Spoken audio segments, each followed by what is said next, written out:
what's up, guys? We are in the Type R. This is my friend Riley here. It's his first time sitting in it in the front seats, and I told him the first time he sat in the front seat he gets to drive it. So we're currently on our way to lunch, and after that we had an unfortunate night with the S2000. Pretty unfortunate. So we spent about half hour jump starting the car, and instead of going and buying a new battery, I decided I wanted to take it out for a drive. And what that led to was it was driving fine. Battery voltage looked not great but decent. It was like low 13s, and we did a pull, which I'll try and put right here in the video. After the pull, I put the car in neutral and the battery died. So what I'm assuming happened was, since I'm running a staged fuel pump setup, that it took too much voltage from the battery, and the battery just died at that point, and now it won't hold voltage at all. It'll, like, if you're trying to jump start it, it'll get to like 12.5, and as soon as you try and crank it, it'll drop to like 7. So the battery's just shot. We ended up putting my CRV's battery in it. We drove to the house, put the CRV's battery, or got the battery, drove it back, put the CRV's battery in it. Started right up, took a couple cranks, started right up, and then I was going to pull away whenever he noticed there was quite a bit of ethanol on the ground. My fuel pressure regulator mount failed, causing the AN fitting to fail just due to vibration and all that stuff. Really unfortunate, but it is what it is. I got it fixed enough to drive home. It wasn't leaking, but it was kind of bubbling a little bit. We made sure it was as safe as it could be to drive it, and we got it home. And then as I pulled into the neighborhood, the diff failed again, and I will link that here as well. It didn't like full out explode like the last one, but it started making a lot of noise, really clunky. You could feel the vibration throughout the entirety of the car.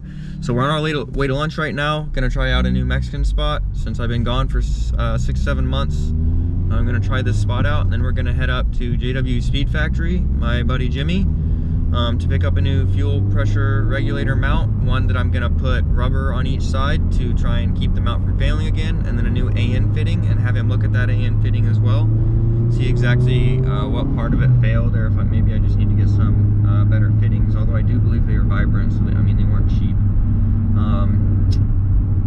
And we will get back with you guys on our way up to Jimmy's, and then probably have a second video installing the diff, and we'll have this video, we'll try and show you some of Jimmy's workspace if we can, but I will catch you guys after lunch.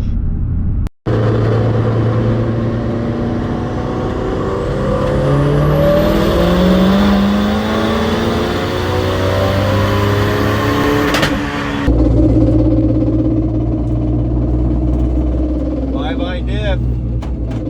She's gone. Alright guys, so we've arrived at JW Speed Factory here. He's got some cool projects going on here. It's in the process of expanding, so it's a little messy, don't judge him. And right here, you wanna hold this for me?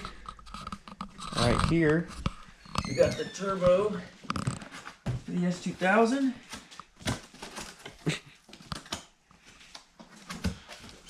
My link.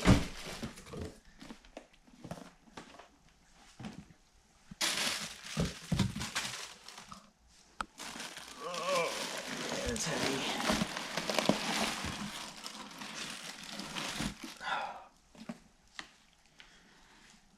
So Pulsar, I think it's a G40 1150. I don't know what exactly, I forget what the actual like size in millimeters is of the hot and cold side. It doesn't really matter, we're just hoping to make close to 1,000 on her.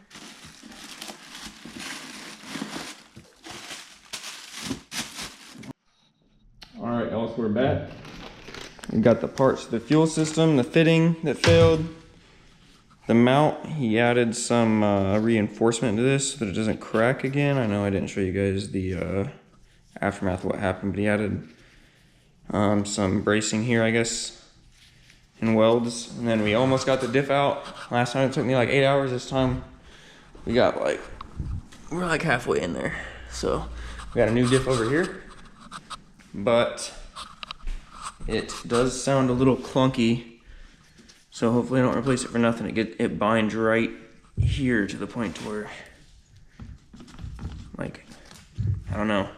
I guess we'll see. I don't think this one's gonna be any better though, but we will check it out. All right.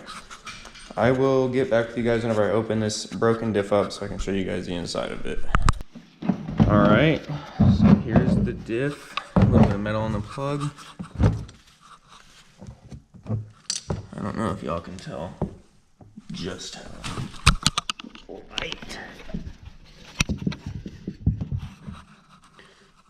So it looks like some really cool flaky. Yeah, dude, that's fucking sick stuff. Let me get my Alright guys, so still have the fuel system to button up, but the new diff is in. So let me just show you guys how I did it. Since I'm sure some of you guys watching this video are trying to see the easiest way to do this, and what I found. The ball joint, I can't see shit. Alright, let me get the light. This ball joint here, I break this loose on each side, and it gives you enough room to lift this up and rotate it out, and gives you an extra like 2 inches on the axle. And then from there, you'll undo all these axle bolts. You'll want to set the parking brake for each one. That's what I do. That way it doesn't rotate, easier to spin. And you'll pretty much just take this, and then there's a spline about 2.5 inches long in there, but you can still push the axle this way and drop it on each side. Let's see. And then your drive shaft obviously has to be disconnected. You want to make sure whenever you're doing those that there's no play, like not all bits are gonna fit the same. I found the Milwaukee bit set I have fits in there the strongest, and I do.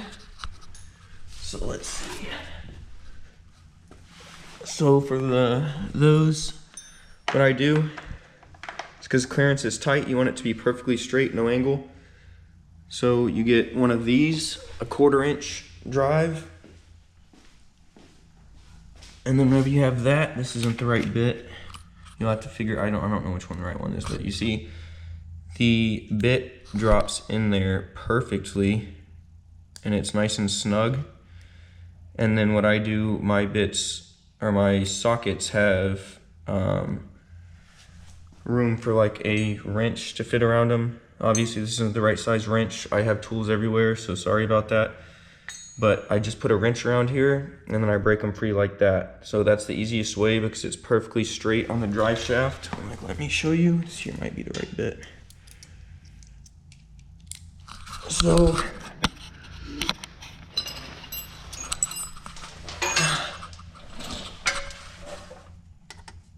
yeah, so you see there's literally no wiggle room. You probably can't, but there's no wiggle room there, so I'll just put a wrench on there, and then you break it free like that. You want this bit to fit super snug. If these bolts are old, these are brand new ones, I just bought them, but you're gonna have a hell of a time getting them out. It's super rough. And then from there, I put a jack underneath this. You break this here off. Let's see, there's 2 bolts here, one on each side, or you can do those bolts there for the actual bushing. There's 2 on each side, or 2 bolts on each mount, and then there's 2 mounts on each side. And then from there, all you do is you're gonna want to take, my GoPro's screen keeps dying. There's 2 bolts in there. Nuts. You want to take those nuts off, And then with the jack under it, the actual studs that go into the diff, those are 8mm. So what you're gonna wanna do, so that you don't have to push this so far forward, is I take an impact or whatever I can to break those free, swivel socket, and I zip those out, and then the diff should drop straight down. If you do it right and you don't have any hiccups, it should take you less than an hour, probably hour to get it out, and then 45 minutes to an hour to get it back in. Definitely easier with 2 people. I had 2 people getting it out. It was just me getting it in, so it's not too terrible as long as you have a jack and you are strong enough to support the front of the diff. It's not that bad. It's like 50-60 pounds. But that's pretty much it. Like I said, you're going to want to set the parking brake, and you're going to want to disconnect the drive shaft first, because if you disconnect the axles here first, then obviously your parking brake isn't going to be able to stop the drive shaft from spinning, because there's going to be nothing attached to the rotors. So that's the best way to do this. This diff is pretty messed up. I feel it binding already. It's just the last spare I had, the one that I took out of the car. Like whenever I took it out, you can hear something clunking around in the diff, like a piece of metal that broke free. I don't know what it is. I'm trying to get it open. If I get it open, I'll show it to you guys. But anyways, yeah, that's pretty much it. I will get back to you guys hopefully whenever I get that other diff open. So I'll see you guys here in a bit. All right, so we got the diff open. Here's probably what was making my clunking sound. There's a couple teeth, and you can kind of see it in there. There's some teeth missing.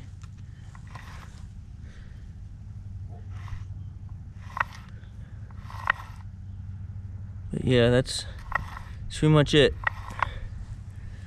Pretty cool, I guess.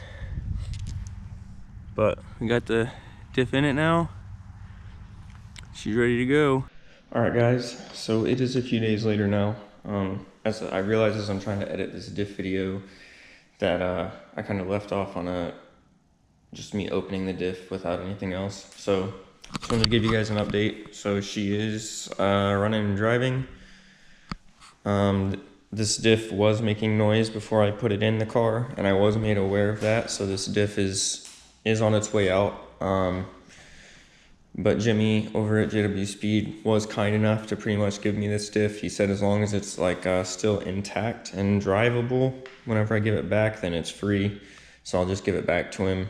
So until then, guys, there's not going to be doing like any power pulls, no trips to the track, nothing like that. I'm not trying to buy a third diff whenever we have an 8.8 just ready to be thrown in. The kit's up there. Jimmy has my diff.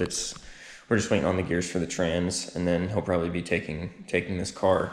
So hopefully this season, this year, because it's May right now, so hopefully the car will be drivable by winter. So we will see.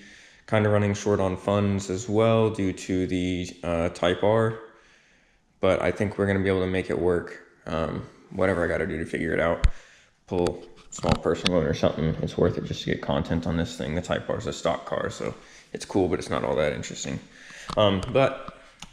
So you guys saw the fuel system parts that I got from Jimmy. This was the mount that failed, so it cracked all the way through, pretty much making it to where you could just flop this around. And that extra vibration caused this fuel fitting down here. You can't really see it. There's an AN fitting right down there, vibrant fitting. It caused that to pretty much vibrate to the point of failure. So he went ahead and reinforced this, and it's good to go. So it seems like it's holding up. And then I put some rubber. I'll go ahead and just show you guys. This is like my third time trying to film this part, but I'll go ahead and show you guys this tape. So it's this stuff. This is the stuff I use. Let's see here. It's pretty much, it's just sticky rubber tape. I use this on my RS3 to fix a couple things. Pretty much to mesh between points that are like close on contact that are vibrating. Like Unitronics intake on the RS3 would touch the brake fluid reservoir, and you could really feel it in the brake pedal, and it was a terrible feeling. So that fixed that. It's seeming to fix this. When the car is idling, it doesn't vibrate all that much. So, yeah, guys, I think that's pretty much it. Just wanted to kind of, like I said, close on the video that I started. That way it just doesn't look weird whenever I upload it and it just ends on no note. So until next time, guys, I'm going to try and continue uploading regularly, but content's kind of hard to find whenever I can't beat on this car at all. Since this is the fun car,